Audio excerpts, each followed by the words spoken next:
Hey guys, what is up? Inksmith back again. I want to start this video by saying thank you to Chris L, Lobby123, Nas, Tom, and Fluffy Panda's World for being Patreons for this month. Thank you so much. It helps the channel a massive amount, and me as well. With that said, I want to get right into the video and tell you about the leak. So, it's been leaked just as of a few days ago that Shannon had over 56 extra pages that she did not publish on her video. And they just go in hard on all these other creators that she sort of banished from her life. Even ones that tried to side with her somewhat at the beginning and then eventually found out she had betrayed even them. And it goes even deeper into the absolutely psychotic amount just from page 1 of how she stalked Emily.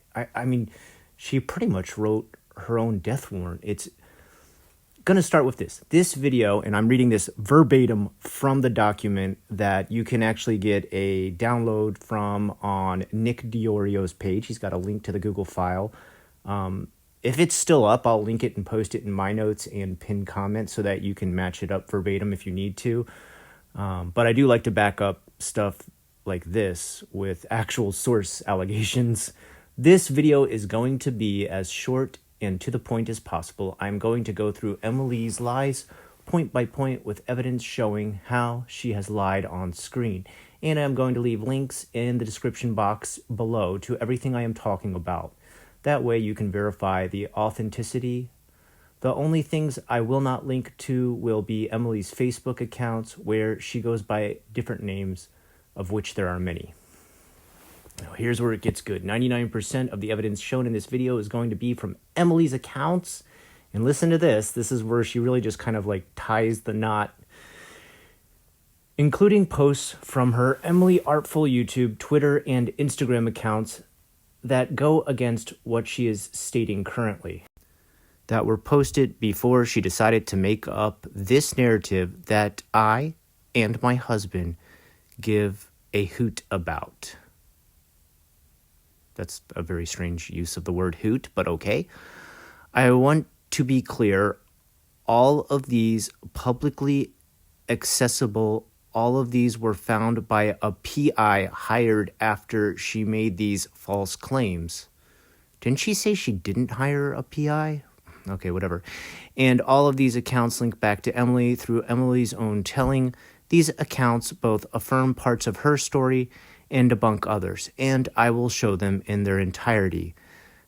Emily's story is filled with things that can easily be debunked if you were to find her social media from the past 10 years. But you see, the thing is, we haven't actually found her social media from the past 10 years. You did, Shannon, and that's that's why we're so creeped out.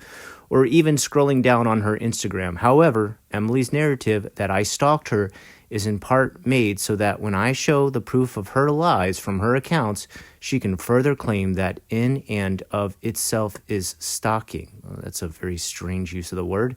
If I point out that in 2016, yes, we got to go all the way back to 2016, 6 years ago, she publicly posted a drawing that is still available on her Instagram, tagging my husband in a flirty message, or that she wasn't using heroin while living in her father's home, the way she said, according to her own DeviantArt blogs at the time. She can turn around and say, "See guys, Shannon only knows that because she was stalking me." Oh, so what she's saying is that Emily set this all as a ruse to call Shannon out 6 to 10 years later. Wow, she is playing 4D chess over here. Emily created a false narrative so that no matter what is said after, she could claim she was the victim. Please note that while Emily states she has no evidence, she doesn't state she has no evidence. She states that some of the stuff she doesn't have evidence for, and even says, "I know this is hearsay because I don't have evidence." And the evidence that she does have on her end is circumstantial at best, so much so no lawyer, private eye, or police officer wanted to pursue a case. But she did have a private eye pursue the case who found the IP addresses at the library.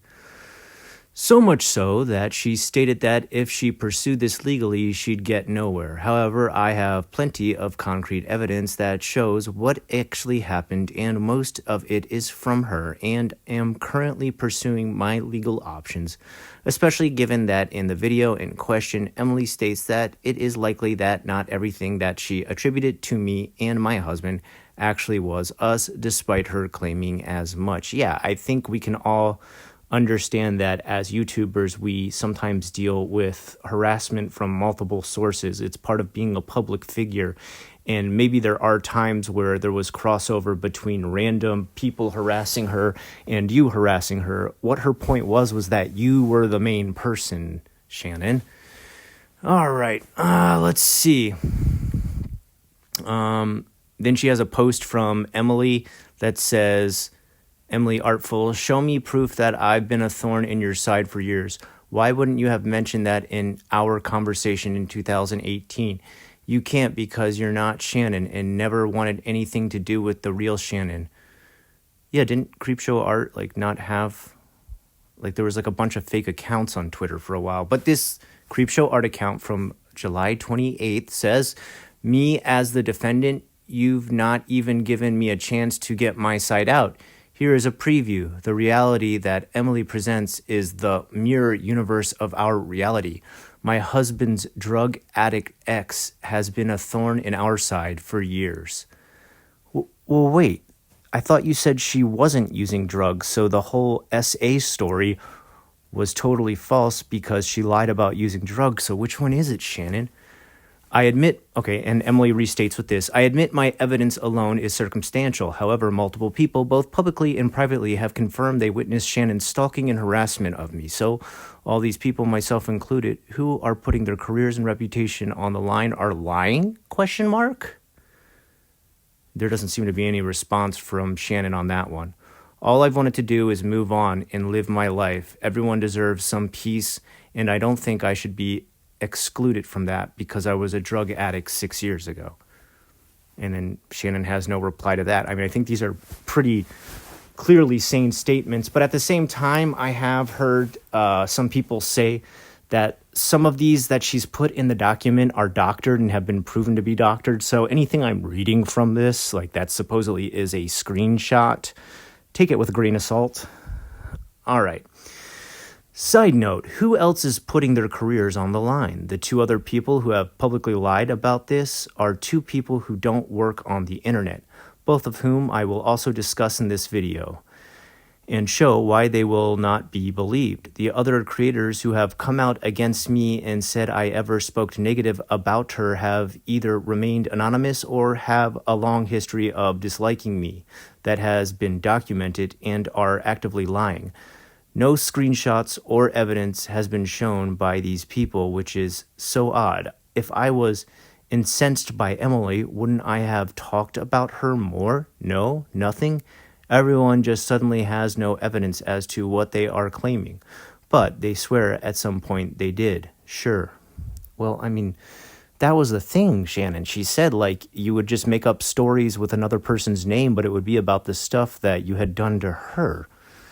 Finding 3 separate Facebook accounts, 23 separate aliases, 4 Instagram accounts, 10 DeviantArt accounts. See, here we go, dude. Who looks for all these different accounts? A stalker does. And she's even listing we're talking about somewhere around almost 40 accounts she went through to get her evidence. I think we might have noticed that Emily wasn't throwing up all these accounts to prove her point. She just proved it through what she told us about you stalking her, and then you proved it again by showing the 40 accounts you stalked. Oh my God. I feel like I'm taking crazy pills over here. And more filled with evidence that Emily herself has posted that debunks her claims does not make me a stalker. I didn't know about most of these things before Emily decided to slander me, and in fact only found these because I needed to clear my own name. Okay, so she didn't actually go look these up until after she was called a stalker. But the reason Emily set all these things up was so that later, 6 years down the line, she could frame her as a stalker. Brilliantly played, Emily. What? If Emily tries to claim that these accounts are not her, or tries to say me knowing about these accounts proves that I have been stalking her, see, even she can see that this looks crazy. That would mean that Anthony and I, before even knowing each other, before knowing her in middle school, were making fake accounts as Emily, posting photos of her that were not publicly accessible, and LARPing as her before they were ever met her. If that's the definition of stalking, that the people on various websites chronicling my mother's Facebook page are stalkers, and no one wants that to be the definition. I think she wants to say no one wants that to be the definition. Okay. Still no point made. I was not made aware about 99% of what I'm about to show you until Emily decided to slander me. So guys, think about that. She didn't know about any of these 40 accounts. That's what she's been spending these 6 months doing. Making sure that she goes through every single one of these accounts to prove she's not a stalker. Makes perfect sense.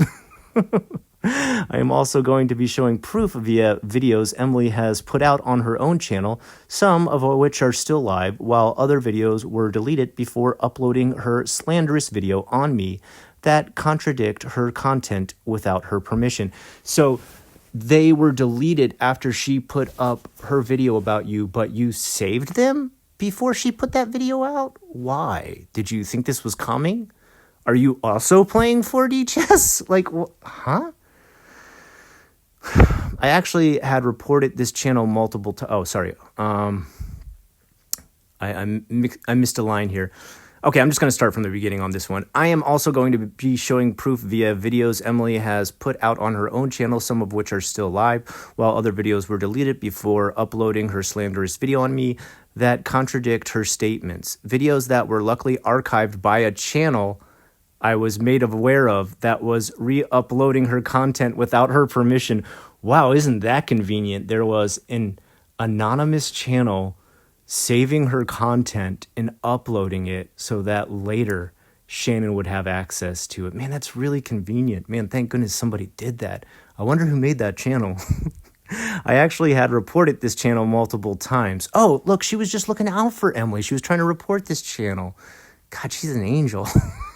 I actually had reported this channel multiple times because they were re-uploading her content without her permission and pretending to be her. Who does that? Who would go report another? Okay, I'm getting off topic. I need to stop interrupting myself every 5 minutes. But I actually want to thank the person who did this. Oh, now she wants to thank them instead of report them because they documented her lies and archived content that goes against her own narrative.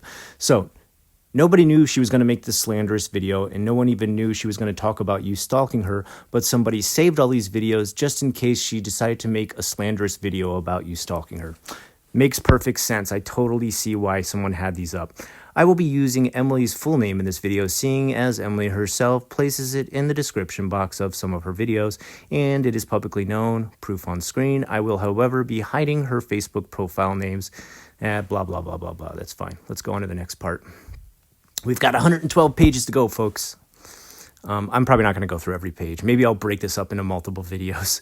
I will also be trying to keep other parties involved in this situation identities private. However, seeing as I am going to be directly linking to a lot of the proof, that way you can come to your own conclusion and see that these are not edited screenshots that are meant to sway you one way or the other. I realize that there will be some people becoming involved in this situation. However, unlike Emily, I will actually be clearing their name of any wrongdoing, seeing as she, in the same video, she chose to slander my husband and I, lied about them as well. Did Emily include anybody else in her video that she was angry at, aside from Shannon and her husband? I don't remember anybody else. Am I remembering things wrong, guys? Please tell me if I am. Let me know in the comments below. Emily was lying about multiple people in the video, claiming that they forced her into camming, saying they abused her, made her homeless, and more. I will also be proving that all of that is false, and she was never homeless or forced into cam work. Sadly, though, the person she claims forced her into that vulnerable position has been posting in defense of her on Reddit and other social media to this day, unaware of what she is accusing them of. But what? Okay, fine. In this video, I will be showing Emily Artful, aka Emily I don't know how to say her last name. I'm actually not going to say it because I don't need to put her full name out on the internet, has a pattern of claiming that her exes and the women that they end up with are crazy, abusive, and stalking her. This is at least the 7th or 8th time she has done this publicly. However, now she has a platform and an audience. She has decided to do this to me. Well, what about the other people she did it to, apparently? She's talked about other exes according to you, so how come they haven't come out and tried to defend themselves and said everything she said was a lie? Also, why are they not the ones being accused of stalking her? I will also be discrediting the allegations set against me by the 2 people who came forward to corroborate this story with no evidence, that being my sibling, Jem Campbell, I shouldn't have said her full name, who sent me an email shortly after describing how I should kill myself and my husband, and Kevin Adam Coulter, a former friend who physically assaulted me multiple times, as well as their many ex-girlfriends. I will be showing proof of that as well. I guess this must have been taken out of the video because I don't remember anything about that part.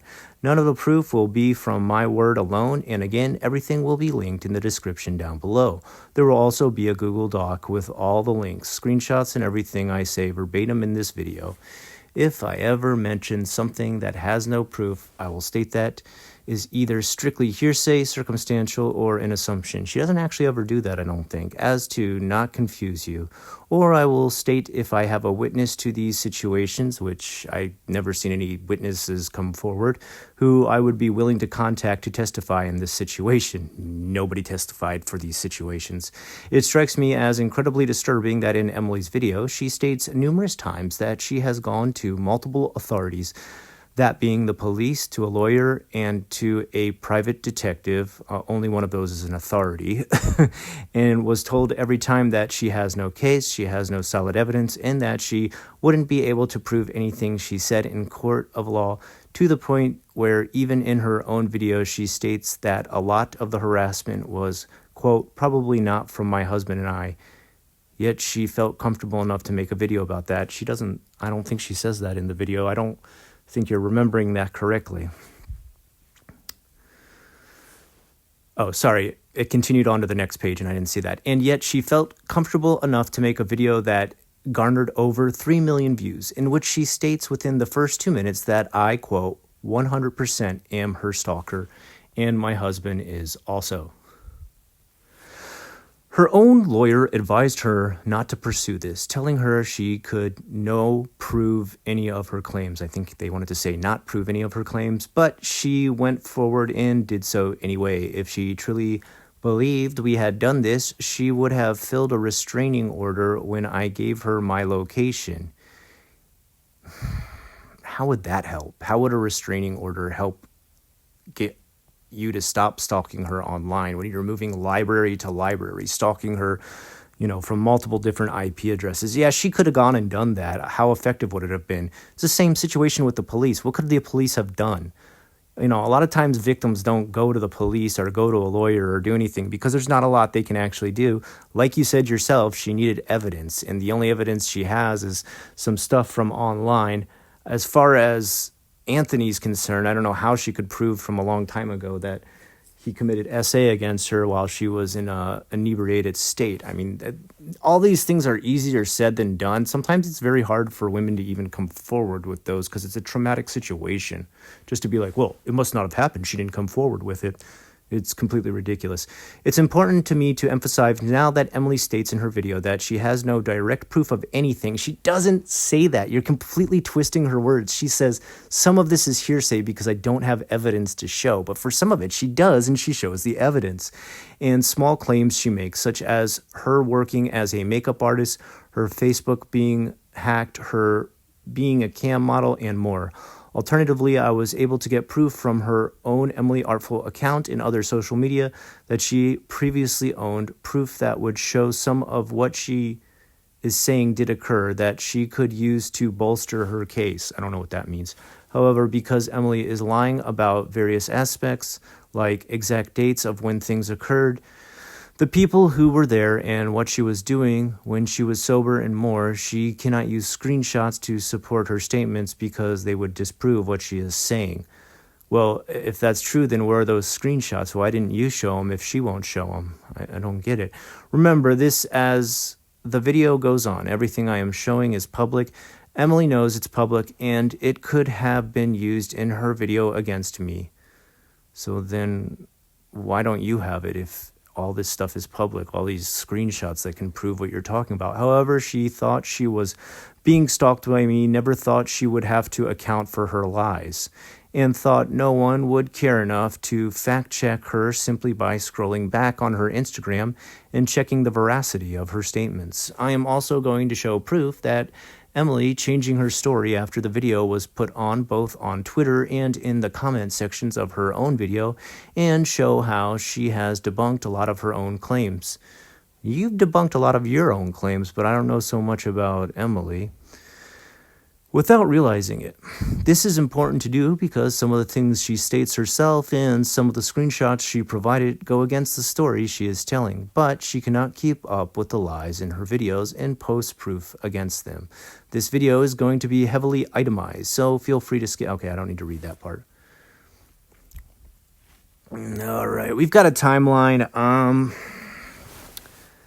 Let's see, can I go through this timeline here? Maybe I'll put this up on the screen if I can get it off of this document and put it on there. If not, then I'll just read some of it. So the craziest thing already is this timeline that Shannon has written up starts all the way back in 2011. So over 10 years ago.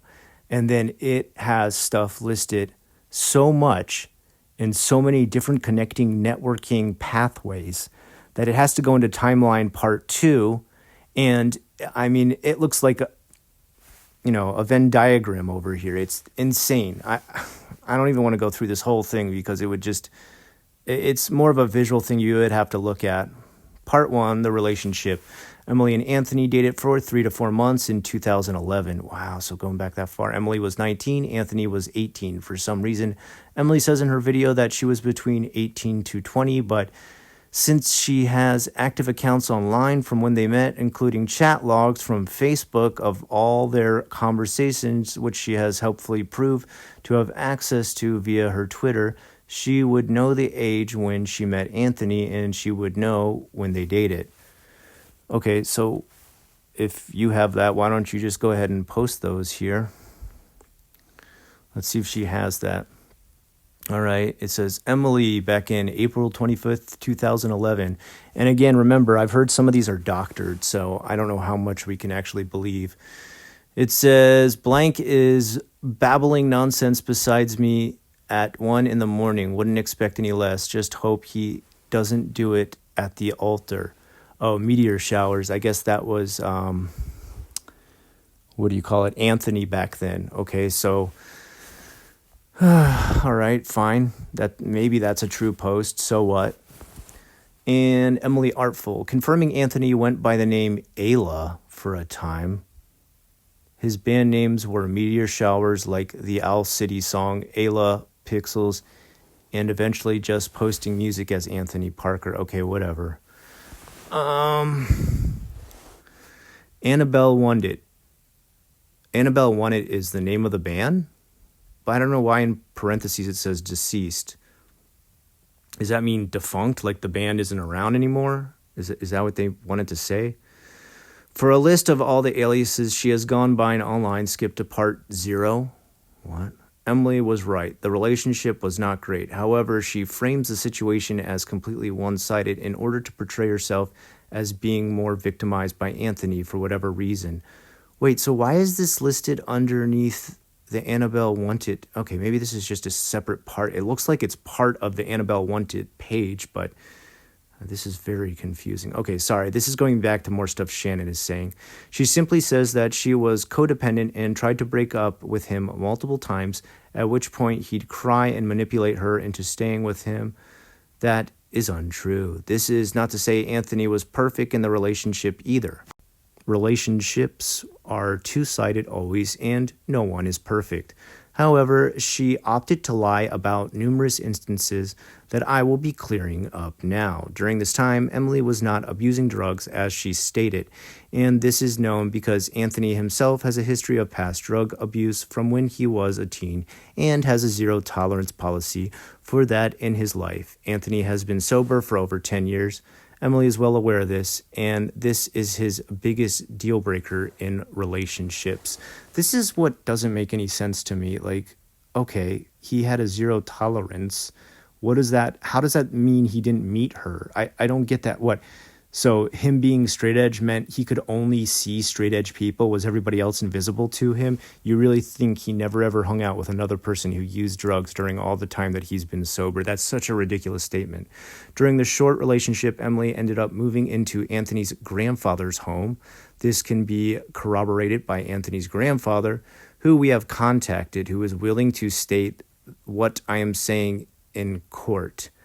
This can also be corroborated by a blog post Emily would make in 2013.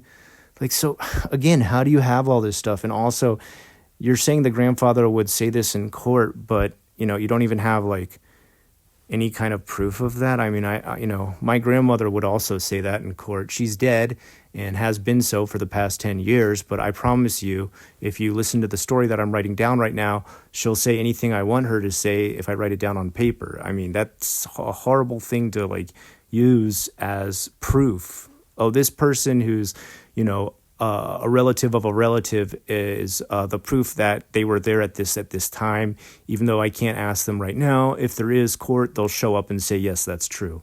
Great. Then have a court meeting then.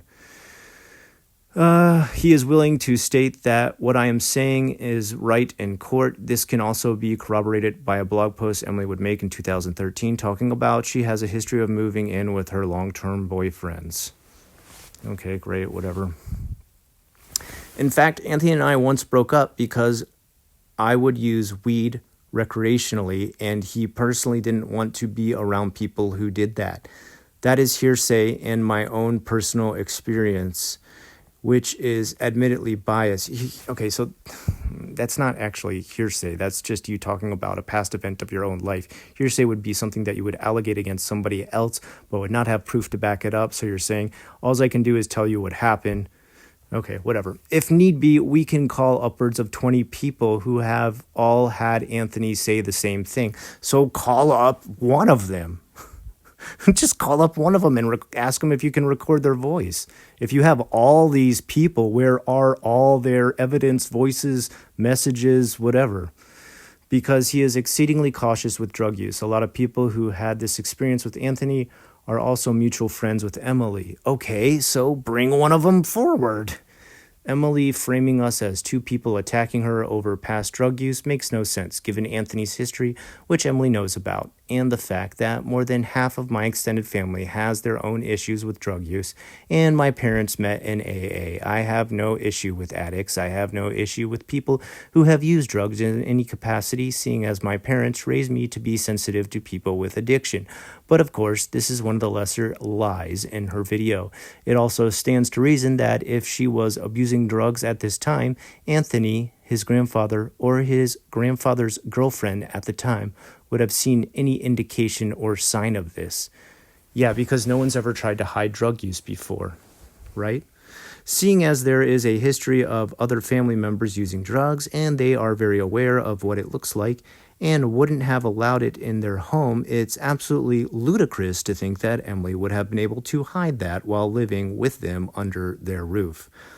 Why is that so hard to believe? Okay. However, at the time they were dating, she was dealing with intense mental health issues, of which she told Anthony. She also posted on social media before and after dating Anthony about her mental health, saying she was bipolar, had BPD, was schizophrenic, and had an apparent brain injury. All right, and then she's got these posts here that say, Emily, well, I don't know, why does she have her last name blocked out here? Why does she have parts of these blocked out? She put her full name on the video before. Why now is parts blocked out? It says, Emily, I got brain damage and you don't. Nay, nay, nay, nay, nay, nay. Okay. I think she's trying to say na na na na na na. Like, whatever. Okay. By the way, I am one of the few people on this planet that will make light of. I'm sorry. I am one of the few people on this planet that will make light and LOL over a potentially life-threatening discovery within myself because I'm alive now, aren't I? No time to mope and bitch. That's what Emily said about having, and once again, to me, this is all the way back from 2012. This just looks like something, it's 10 years ago. She was probably acting, emotional or immaturely because it was 10 years ago Emily. I mean, who cares? Do we need to believe every single thing anyone's ever posted online? Computers can't tell lies because my dad says so. Is that your excuse? She stated in her now deleted video about how she dated a sociopath, and the link is dead, that she was misdiagnosed as bipolar when she was 9. And on Facebook, she spoke about how she had to be prescribed lithium at a certain point. Emily, feeling as if the optimistic feeling of improving self has gone. Man, I do love being drugged up with 1,200 milligrams of lithium and still noticeably bipolar. Okay, I think a lot of these have already been read. I'm going to kind of scroll past some of these because we're only on page 9. Okay, and here we go. We're onto the page where somehow Shannon has pictures of Emily from when she was 15. I'm not going to even post these because I think this is insane that she even has these. Then 15 years old, Bay Area. Now 22 years old, model. As for my personal, I guess you'd call it, success story, when I was about 17 or 18, I got off medication that I had taken since before puberty. Turns out my natural frame is pretty small. I lost 65 pounds incredibly quickly, but kept my... Okay, I'm not going to read that part. This is a little bit too personal. Yeah, this is way too personal. Why does she have this? Guys, this gets into like way too personal stuff about Emily. It's like a body description for her modeling career. This is horrible. Why is she putting this stuff out on the internet? Yeah, it's kind of disgusting how much stuff she has on her, and now is putting it all out on the internet. You guys can look that part up for yourself. That's way too much. I am unsure if any of these are true, but these are what she said publicly. How do we even know Emily actually wrote this? I mean, it just has pictures of her on it and then some stuff typed below it. I mean, this could have been somebody trolling her. Even if she did write this, it's from so long ago, it's disgusting that you would even put it out there. During this time, when she was living with Anthony, Emily's behavior would cause Anthony and his grandfather to hide the knives in their home for their own safety. She would throw tantrums, calling Anthony and his friends slurs. What kind of slurs? Aren't they both white people? Would they call each other cracker? Did they get banned off of Twitch together? Something she said they did in her video, but something that was not uncommon for her to say, according to her own post, her history on DeviantArt. So they were a couple who said mean things to each other. Wow, that's totally different from every other couple. And then she's got like a list of like random... Okay, she's got a list of things that made Emily annoyed on DeviantArt. I mean, all of us had a DeviantArt account when we were 15. I don't think I would go back and use that to judge myself now. Her behavior would come across as erratic and not all right, not just to Anthony, but to her mutual friends and Anthony's family, who we will get to testify in court. Oh, really? Okay. It's important to clarify that I personally was not there. However, there are people who were present on these occasions. So where's Anthony and where's all these family members that were freaked out? Like, how come this dude is silent the whole time? Why are you fighting his war for him? These occasions, who can confirm these actions, who are not my husband, who are willing to testify. So who are these people? Why don't they come forward on your video? Emily also stated herself that she used to behave this way, documenting these outbursts online since middle school. And do you have these? When she accused her teacher of emotional R-word after he rejected her, but more on that in part 13. More on that part 13. When there's a part 13 to your excuse, you've got a bad excuse. Emily and Anthony dated for a couple months, and during that time, Anthony ended up getting a job at the movie theater I was working at, Cynics Plaza Theaters in Campbell, California. He got this job through another friend of his who worked at the theater named Dylan. Anthony and I met briefly before this interview, however. We didn't work together until the beginning of summer in 2011 because I would work closing shifts and Anthony would work opening shifts. I was still in high school and would often work directly after school while Anthony wasn't in school and would work during the day. We rarely saw each other, and I personally am incredibly shy. Oh my God, why are you telling us all this? I never spoke to Emily. I never saw her in the theater at all. We never waved back and forth at each other. She is confusing me with someone else when she says that because that never happened. Was there a part of her video where she said she saw you working in a movie theater? Maybe I have early onset Alzheimer's, but I don't remember any of this. There was only one time when technically I saw her in person. Oh, so wait, now you did see her in person. Which one is it, dude? Keeps flip-flopping. There was only one time when technically I saw her in person, but it was from a distance. Did you measure it? Did you get out a measuring tape and measure it? You should have done that. When she had passed out on the street behind the movie theater after getting into an argument with Anthony. This is the incident Emily is misremembering as happening after they broke up. However, at the time, they were very much together. We have contacted people who were present. They are willing to testify to this. Again, why not have even just one of these people say, yes, what Shannon is saying is true? They all are willing to testify and all got your back, but nobody helped you make the video at all. I only saw her at a distance, and I was only told by Dylan and another co-worker who knew Emily, Trevor, not to talk to her because she was quote-unquote crazy, which I thought was apt given her behavior and what I heard happened before she passed out. Like Emily stated, the relationship was short-lived, with them breaking up after a couple of months. However, during the relationship, Emily took it upon herself to get a tattoo of Anthony and herself as chinchillas on her arm. Guys, I've seen this tattoo that she's talking about. It looks like two chinchillas on her arm. I don't know how or what aspects of these chinchillas make it look like Anthony and Emily. Neither of the chinchillas look like Emily. I don't really, we don't have a lot of pictures of Anthony out there. They just look like two regular chinchillas. There's not like little tiny bits of clothes on them or hairstyles or anything. I don't know how these are supposed to be them. There's no names on them, nothing. It's like you got two sparrows tattooed on you because it's the number one tattoo people get, and you say, oh, this is me and my girlfriend. She posted a picture of her tattoo on Twitter page. Okay, whatever, who cares? Yeah, finally, I'm looking at it right now. Yeah, honestly, it doesn't even look like two chinchillas. It looks like a horse and a mouse. Oh, Emily, I hope you got a cover up of this one. Okay, yeah, this doesn't, how is this her and Anthony? The photo is a bit blurry, mostly due to the camera at the time. But she purposely gave the male chinchilla little emo bangs? Really? Dude, I've got to put this picture up here. Hold on, I've got to save this picture right now and put it up there. Okay. The photo is a bit blurry, mostly due to the camera at the time, but she purposely gave the male chinchilla little emo bangs, which Anthony had. She also owned chinchillas at the time, who she would then go on and say were their kids. Okay, she continued this action with other boyfriends as well. So then how do you know this chinchilla isn't another boyfriend in her together?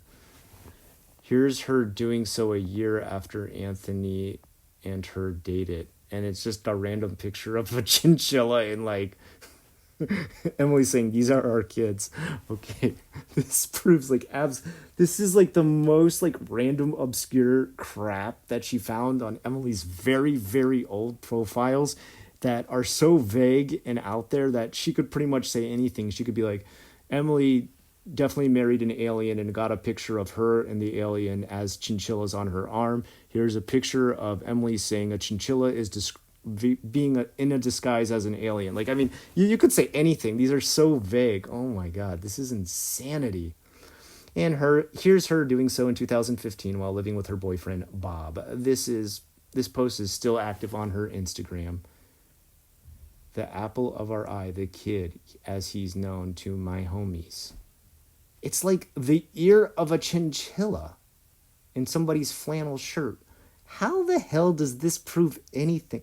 This is absolute, utter insanity. Shortly after she got this tattoo, their relationship ended. It's also important to post this image because this was when they were dating. She doesn't give any exact date for the assault, but if this is when she is claiming he assaulted her, there is a distinct lack of track marks on her arm. Oh my God, are you kidding me? There's a lack of track marks on her arm. Yeah, you know what? Shannon's actually right. There is no track marks on Emily's arm in this picture of the tattoo that's supposed to be her and Anthony as chinchillas. But guess what? People can shoot up in other places. Are you kidding me? There's no how do you know she didn't shoot up on the other arm? Like, what are you talking about? Does she think like drugs work like they do in the movies, that no one tries to hide track marks? That they, oh man, this is so dumb. This isn't like dumb, like, lawyer level dumb. This is like a little 8th grader dumb type of stuff. My mom says if you look at somebody, you get pregnant. Like that kind of dumb, like infantile knowledge. Emily left a flirty message on their gay friend's picture on Facebook. If Anthony had been as irate as Emily said about this, Emily would have some proof of this happening again, given that she had access to her messages from when they were together, as she has demonstrated on her Twitter. So far, no message has been showing direct threats or even anger towards Emily from this account because they were not present. Hey, maybe, just maybe this is just like, me spitballing here, but maybe Emily didn't save every little post she ever made like you did of her posts and videos. But that is not the reason why they broke up. It is because of the erratic behavior I already stated, which was witnessed by multiple people, all of which you have not come forward or backed you up in any way. This is something we are multiple eyewitnesses to. I think they're trying to say this is something there were multiple eyewitnesses to, including former co-workers, bosses, mutual friends, and something that we can also show with her posting history on various sites under multiple aliases. Emily also lied when she said how the breakup occurred, saying that Anthony's friend, who she calls Brandon, whose real name is Bryce, told her she was worthless and a whore who he was going to curb stomp and kill. This guy, Bryce, I've actually seen he came forward and talked about this, and he said, there's no way I would have ever done this at the time. I was like a 90-pound autistic kid who loved Halo. And I'm quoting what Bryce said. I'm not calling anyone autistic 90-pound Halo lover, okay? And he said, I would have never done anything like this. This is crazy. I mean, you can kind of tell just by his video, just like how calm and down to earth this dude is. He does not seem like some sort of like psycho who would have said something like this. Whereas Anthony, who refuses to step up and say anything about himself, maybe he is. We don't know because he won't come forward and talk about it. How surprising. Okay, let's get back onto it. Emily also lied when she said the breakup occurred, saying Anthony's friend, who she calls Brandon, whose real name is Bryce. Okay, we did that. Anthony broke up with Emily, telling her he didn't want to be with her anymore and the relationship was not working. However, Emily wouldn't listen to him and kept coming to his home, kept showing up at his friend Bryce's house, and would try to go places he was going to be. Anthony had to break up with her himself twice over, to which Emily rejected and ignored. Ironically, she wouldn't take no for an answer. This can be corroborated by Bryce, who did not corroborate it. He actually came forward and did not say that. Dylan, I don't know who these people are. Dylan, Trevor, and Danica, and others who were present at the time. Those other people have not come forward. Who we will get to testify to this fact. Well, Bryce isn't going to testify. He's already spoken up for himself, and he's said like none of this is true. Only because she wouldn't take no for an answer did Anthony ask Bryce to tell her to leave him alone and to confirm to her that he wanted the relationship to end. Bryce at no point threatened her. He didn't threaten to curb stomp her or kill her, and in fact, they remained friends during this time. Wait, so she just said Anthony's not the person that threatened her, it was Bryce, but also Bryce didn't threaten her. Even within like the same, I mean, we're only one more page down and she's already countered her own argument. All right, and this one says to be Bryce, to all that might be human. This is a post from Bryce. It looks like it might be on Facebook. All that might be human anatomy artists, I am not great at drawing human anatomy, so I would like you to draw me something. I am wondering what an AI robot would look like if it was built by Apple. If you are interested, then draw away and show me what you have. Okay, so he's just asking for a drawing and he's included Emily in the posts. What does that got to do with this? How does this prove anything? This is just extra BS added on to a garbage story. He had no personal issues with her, that is, until she tried to slander him in his video.